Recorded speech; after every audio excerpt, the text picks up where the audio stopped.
Welcome to another episode of the Chef Educator, the show that provides and discusses various teaching tools, tips, and techniques for the culinary, hospitality, and pastry arts educator. And now, coming to you through the airwaves from Palm Beach County, Florida, here's your host, Doctor, Professor, and Chef, Mr. Colin Roach. Hello, everyone, and good day. Welcome to today's episode of the Chef Educator Podcast. My name is Dr. Colin Roach, and I am your host. Now, before we start in on today's topic, I want to give our new listeners a little background information on the podcast. The Chef Educator Podcast is a proud member of the Food Media Network and was created to be a comprehensive resource for both new and veteran culinary, hospitality, and baking and pastry arts teachers, instructors, and faculty at both secondary and post-secondary educational institutions. Our hope is to offer you a collection of practical and effective teaching tools, tips, and techniques that you can use in your culinary classrooms or labs. And here is our big ask. If you enjoyed this episode or the Chef Educator Podcast overall, please be part of keeping these resources free while also helping to support the creation of future resources by making a donation through our Patreon or our Buy Me a Cup of Coffee links. And they are www.patreon.com/drprofessorchef or www.buymeacoffee.com/chefroach. If you contribute just the price of a coffee a month, you will be helping to support the hosting, the purchasing, creation, and production of our shows, episodes, and all of the educational materials we produce and give away for free. Again, those links are www.patreon, that's patreon.com/drprofessorchef or www.buymeacoffee.com/chefroach. And also leave these links in the show description as well. And we truly appreciate any amount of support that you can provide, and I personally thank you in advance for your help. So as mentioned, in today's episode, I want to talk about working memory and how it relates to the learning process. And a few of the books I will be referencing that I highly recommend you read if you want more information on the topic are Upgrade Your Teaching, Understanding by Design Meets Neuroscience by Jay Mattigny and Judy Willis. The second book is Brain-Based Teaching in the Digital Age by Mary Lee Sprenger. And the third one is The New Science of Learning, How to Learn in a Harmony with Your Brain by Terry Doyle and Todd Zakrasik. And I will put these links in the show notes as well in case you want to pick up these books and read them. And as we just talked about in a previous episode on the Chef Educator Podcast, which was on memory and learning, not all information processing is conscious. In fact, most of it is not. The brain is constantly taking in sensory stimuli from the outside world, assembling and sorting the stimuli, and then discarding much of that information and directing only some of it into our conscious attention. Now, although consciousness represents a small part of information processing, it is nevertheless an essential component, because without it, we couldn't remember an unfamiliar phone number long enough to dial it, or recall the first part of a sentence when we reach the end of that sentence. Although it is important, the ability to hold small amounts of information is transient and short-term. Just think about it. We generally forget that unfamiliar phone number as soon as we dial it. And most of us would be unable to repeat the exact words of a sentence that contain more than a few words. And most scientists agree that memory is a multifaceted, complex process that involves activating a large number of neural circuits in many areas of the brain. However, there is no uniform agreement, as of this recording, on a model that accurately represents these many facets. Some researchers view short-term memory and working memory as different processes. Others consider working memory to be part of the short-term memory.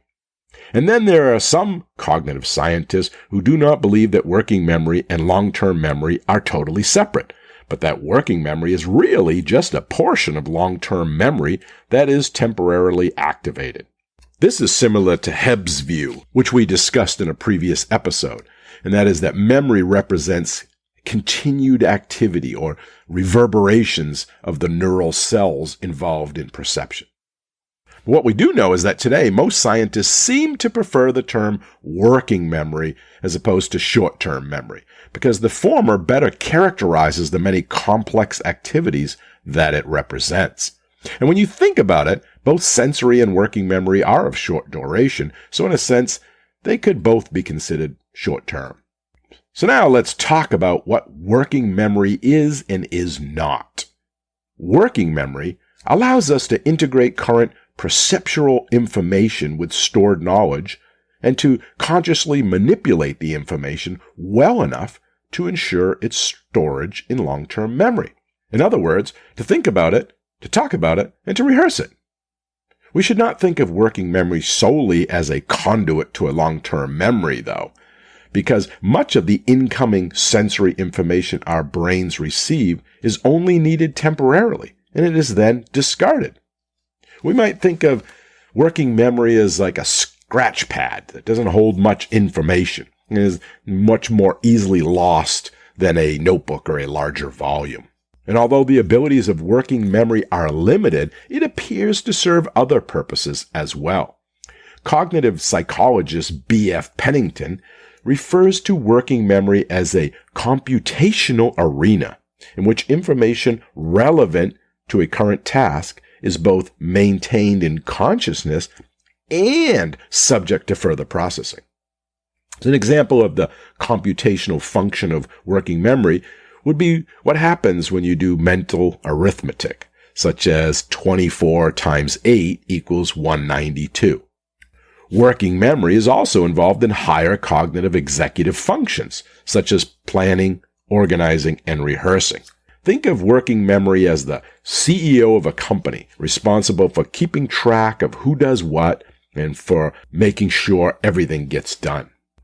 Now, although working memory appears to reside in multiple locations in the brain depending on the task it is given, many scientists believe that the frontal lobe, specifically the prefrontal cortex, is the primary location of this activity. So let's talk about its limitations, and then we can focus on some methods for overcoming some of them. The first limitation of working memory deals with its ability to hold on to information. Without rehearsal or constant attention, information remains in working memory for only about 15 to 20 seconds. Peterson carried out the first systematic study of this phenomenon in 1957. Now, 15 to 20 seconds may seem to be so brief a memory span as to be almost useless, but a closer look suggests that this is actually pretty efficient. Because if you could not remember the information for at least 20 seconds without rehearsal, you would have already forgotten the words you read at the top of a page when you get to the bottom of the page. And of course, comprehension would then be just about impossible. However, on the other hand, it would be a disadvantage for you to remember permanently every word and every sentence you have ever read in your lifetime. You don't need that more than a small amount of time. A memory system that provides temporary storage of just the right amount of information without overloading itself is indeed efficient. Now, a second limitation of working memory is its inability to process two conscious trains of thought at the same time.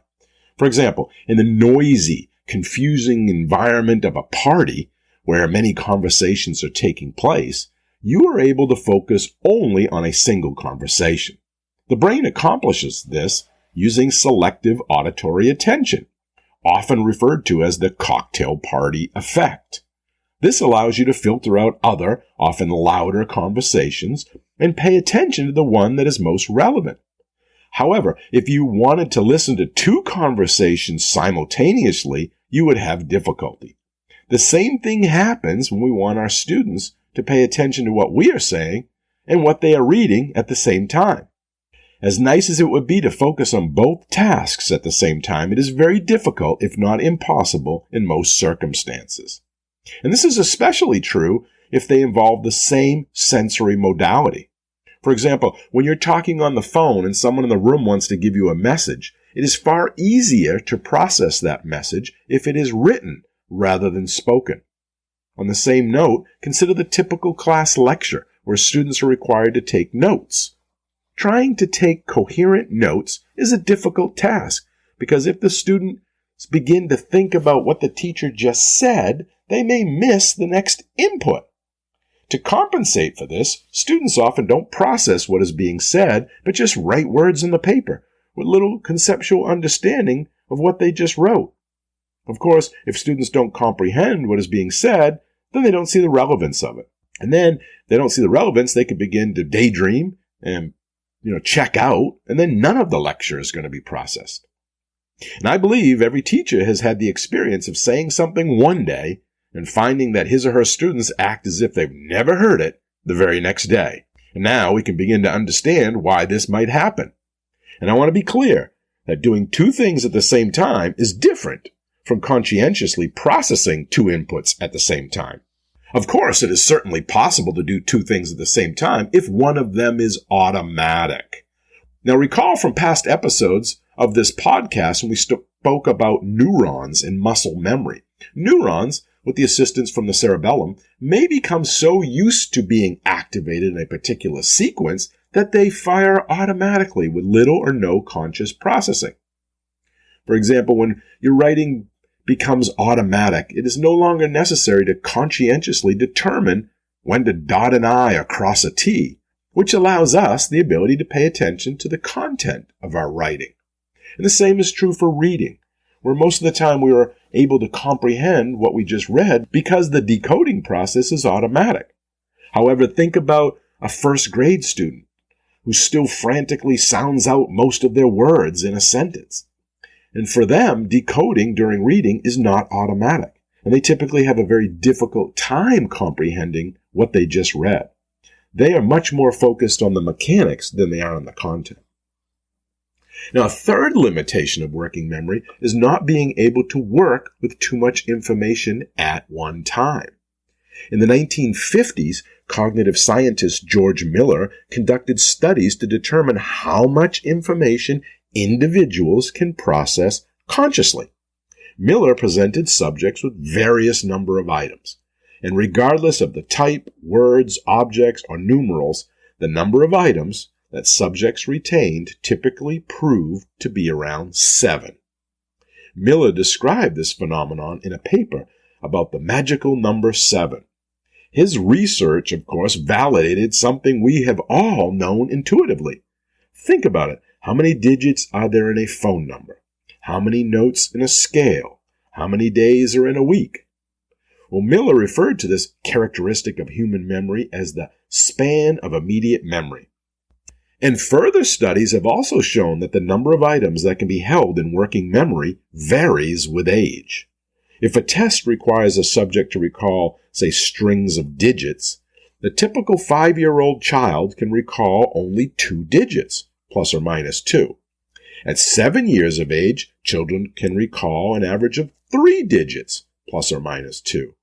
And at 11, the average recall is 5 digits, plus or minus 2. So it turns out that the number of digits children can accurately recall increases by 1 every 2 years until a mental age of 15. At this point, the normal adult capacity of 7, plus or minus 2, is reached. However, with that said, we should be cautious in our attempts to determine the capacity of working memory from tests of digits alone. Working memory is much more than a passive storehouse for discrete bits of information. In most learning situations, we are required to hold some bits of information in our consciousness while we manipulate other bits of information that are relevant to the task. So whether we're reading a passage in a text or solving a mathematical problem, the cognitive activity includes interplay of processing and storage.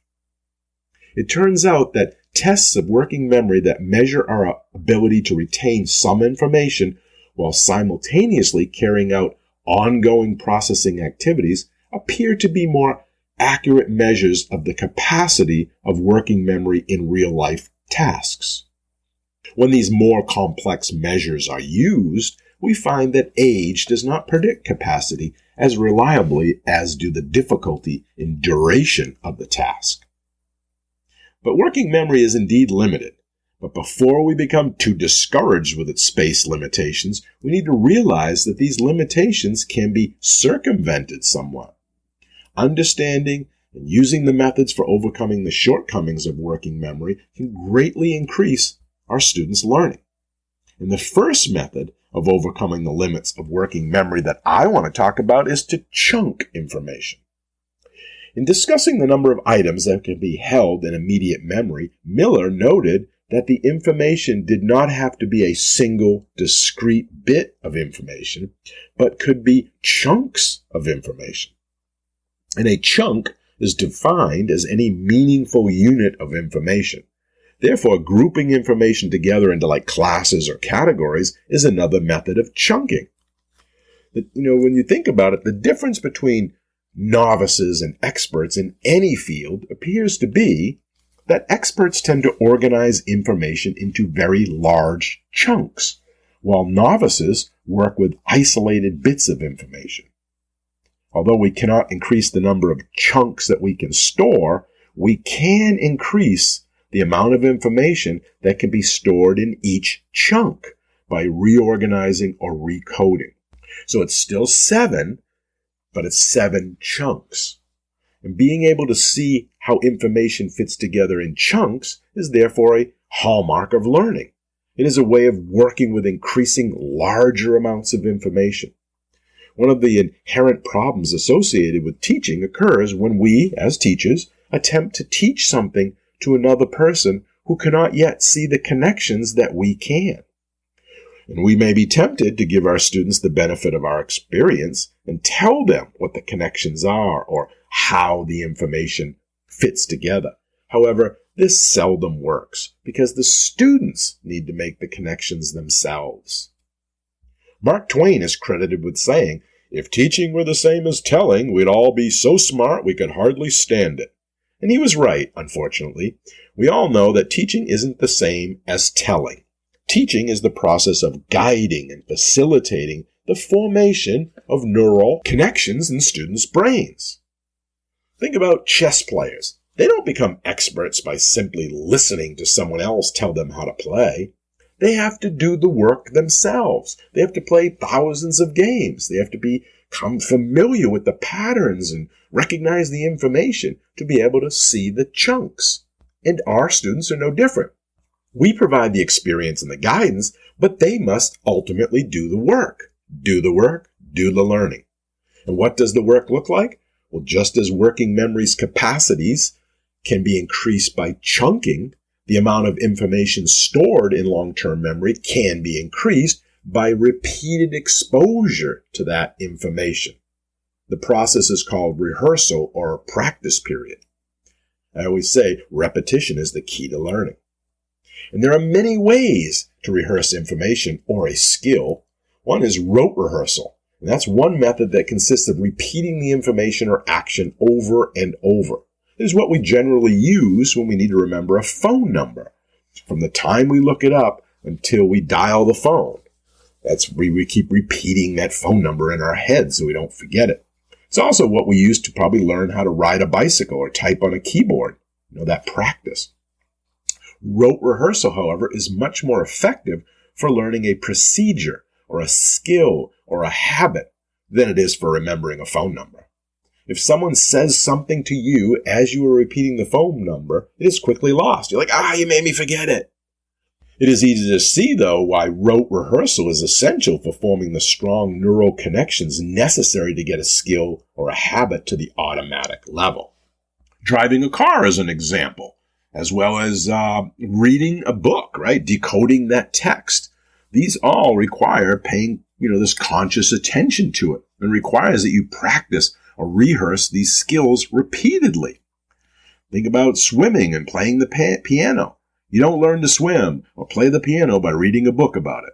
Although the information in a book may be helpful, it is still necessary to practice the skill repeatedly to develop it to the point where it works well without conscious attention. Benjamin Bloom labeled this automaticity and described it as the ability to perform a skill unconsciously with speed and accuracy while consciously carrying out other brain functions. He interviewed numerous experts in a variety of fields and reported that they all devoted a great amount of time to practice and training, up to 50 hours per week. Now, some of the information we teach in school requires students to engage in hours, if not years, of rote rehearsal. Examples include reading, decoding, writing, classroom procedures, and basic arithmetic. Much of the standard curriculum, however, falls into the semantic memory category, where rote rehearsal is not an effective method of practice. Repeatedly rehearsing a dictionary definition, commonly called memorizing, may allow students to write the definition correctly on a test if no one talks to them just before the test. But as every teacher knows, it may not have any meaning or is seldom remembered a week later. And the same is true for comprehending an event in history, an algorithm in mathematics, a formula in chemistry. For these types of learning, elaborative rehearsal strategies are much more effective. Elaborative rehearsal is a broad category encompassing a variety of strategies involving both linking the information to knowledge already stored and repeating the information. These strategies encourage learners to elaborate on information in a manner that enhances understanding and retention of that information. Usually, elaborate strategies increase memory by making the information more meaningful and relevant to learners. Why does elaborate rehearsal work more effectively than rote rehearsal for these types of data? Well, look at some of the research on forgetting and a review of the things we've already learned about the brain and how the brain processes information will help us understand. But first, I want to take a quick pause here at the halfway point in the show to tell you about what I think is a great resource for the culinary or hospitality teacher, and that is a book titled Culinary Educators Teaching Tools and Tips. It's published by Kendall Hunt, and I co-wrote this comprehensive resource specifically for the new and the seasoned educator. Written in an easy-to-understand style, the book has numerous charts, templates, and examples throughout, and is offered in both electronic and hard copies for around $40. You can get more information on the book as well as purchase a copy through Amazon or the publisher Kendall Hunt's website, which is www.kendallhunt.com. That's KENDALLHUNT, kendallhunt.com. And of course, I will leave a link in the episode description to this website. Okay, now back to the show. The human brain is consciously scanning the world to make sense of the stimuli that constantly bombards the body. This overarching characteristic of brain functioning is understandable when we recall that the main purpose of the brain is the survival of the individual and of the species. If the brain deemed every stimuli to be important, we would be overloaded to the point of complete inability to make decisions essential for our survival. Fortunately, the brain sifts through all the incoming sensory stimuli and selects those that are the most relevant or meaningful. The brain's determination of what is meaningful and what is not is reflected in the initial perceptual processes and in the conscious processing of information. The information storage mechanism of the brain can be best described as networks of associations. These networks are formed over our lifetimes by the experiences we have had. Information that fits into or adds to an existing network has a much better chance of storage than information that doesn't work. What happens when information has no meaning? Well, Hermann Ebbinghaus conducted one of the first research studies on memory in 1885. His measurement of forgetting was the time he needed to relearn the list until he could recall it with no errors. This method produced a predictable curve, which is now known as Ebbinghaus's curve. It shows what happens to retention of material when there are no previous associations or meanings. In our attempts to help learners store information and improve their ability to recall it, we as teachers need to make certain that what we are teaching is not nonsense to our students' brains. it is essential that we take advantage of the brain's natural proclivity to attend to what is meaningful. And one of the most effective ways to make information meaningful is to associate or compare the new concepts with a known concept. In other words, to hook the unfamiliar with something familiar. And this is often accomplished with analogies, similes, and metaphors. For example, in attempting to explain the concept of parallel lines, a teacher might point out that such lines appear everywhere, such as railroad tracks, the sides of a sheet of paper, doors and window frames. And in doing this, the teacher is forming an association in their students' minds between a foreign mathematical concept and something they already understand. In other words, giving examples. I have also found that it is sometimes helpful to explain how the brain works to my students. And a possible example that I might use to hook this new learning to what they may already know is I would use the library to help explain why the brain organizes information into networks. And I might do this by asking them to think about the process of looking for a book in a library, where the volumes are all randomly arranged on shelves. And I ask them, how long would it take you to locate a specific book? Of course, it could be forever. I would then draw the comparison to the human brain, where if information was not stored in networks or categories, retrieval of information would take much longer. You, of course, would use examples best understood by your specific students, because the most effective associations link new learning to something that is personally relevant to students. For example, this is why teachers sometimes use sports results to teach students how to calculate percentages, or why they introduce the concept of math families to younger learners. By personally relating examples to your students is also a good reason why it's good to get to know your students, so you can come up with those examples that would relate to the specific student. Some things that students need to have at their fingertips, however, have little inherent meaning, and it is hard to come up with relatable examples.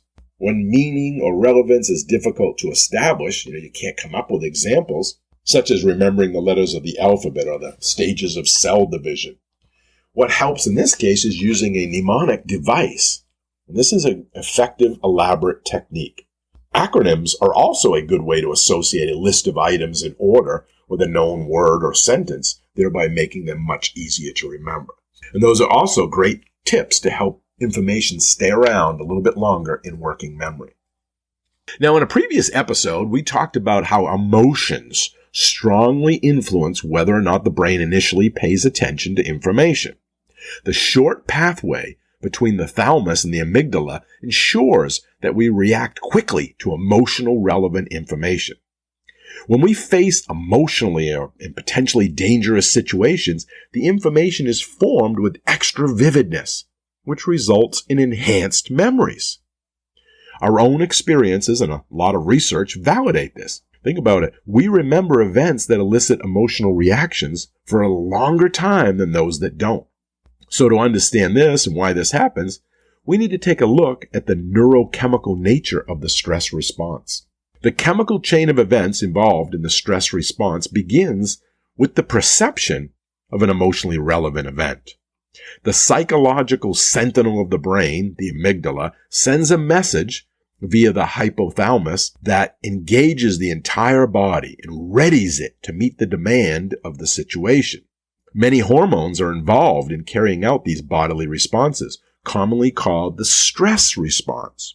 Now, during the stress response, heart rate increases, blood pressure goes up, senses become more alert, muscles tense, our palms become sweaty, blood clotting elements increase in the bloodstream, and all movement centers become mobilized. Simultaneously, cortical memory systems retrieve any knowledge relevant to the emergency at hand and take precedence over other strands of thought. But stress does not heighten or increase all systems, because some actually are curbed. For example, the digestive and immune systems are suppressed during the stress response because they are not immediately essential to what's happening, which is also why when we are under prolonged stress, we get sick easier. Now, the response system obviously is critical for survival. It can save our life. What does it have to do with memory, though? Well, the neurochemical system that primes the body for an emergency also stamps that moment in memory with extra vividness. Epinephrine and adrenaline, which are secreted by the adrenal medulla to activate the automatic responses we were just talking about, find their way back to the temporal lobe of the brain. The action of these hormones in this area enhances memory for the event that activated the stress response. Studies by the University of California, Irvine showed that injecting rats with epinephrine right after they learn something enhanced their memory of the learning situation. Another researcher, Larry Cahill, demonstrated the same effect in humans, using epinephrine a little differently but producing a similar result. Under normal circumstances, subjects showed enhanced memory for emotional pictures over neutral ones. When Cahill gave his subjects epinephrine-blocking drugs soon after viewing an emotional-laden picture, their recall of the emotional pictures decreased, and they did not remember them with any more frequency than they did the neutral pictures. Based on this research, this suggests that if adrenaline, or epinephrine, is released naturally from the adrenal gland, in some situations, that experience will be remembered especially well. Since emotional arousal usually results in the release of adrenaline, it might be expected that explicit conscious memory of emotional situations would be stronger than the explicit memory of non-emotional situations. The researcher Cahill proposed that anything we can do as teachers that engages students' emotional and motivational interest will quite naturally involve this system and result in stronger memories of whatever engaged their attention. Now, although investigators conducted most of the research in the area of fear, it also holds true for even mildly emotional or positive events. For example, this mechanism should be just as involved whether you experience something positive, such as winning the lottery, or something negative, such as hearing about a terrible, tragic event. However, the more intense the arousal, the stronger the imprint. It is almost as if the brain has two memory systems, one for ordinary facts and one for those that are emotionally charged. Therefore, as educators, we need to recognize the power that emotion has to increase retention and plan our classroom instructions accordingly and add an emotional hook to learning if possible. How can we do that? Well, simulations and role-playing often are highly engaging and enhance not only the meaning of the material, but the emotional connection as well. Teachers who have students act out a particular event from history or actively form a mathematical equation using fellow students are increasing those students' chances of retention. Simply setting up a grocery store in the classroom for the younger grades to teach students about the value of money or how to figure change is certainly more likely to hook into the emotional motivational network than it would be to complete a worksheet on the same subject. Solving real-world problems is another way to raise the emotional and motivational stakes. Active learning. Effective teachers, perhaps without knowing the neurological basis for the effect emotion has on learning, intuitively design ways to make the information that students study more meaningful in emotion. They do this by bringing in guest speakers, taking students on field trips, holding mock trials or debates, designing experiments so students discover the process, having students build models or take notes by mind mapping. And there's countless other activities out there that we could do. Think back on your own experience as a student and which ones stood out to you.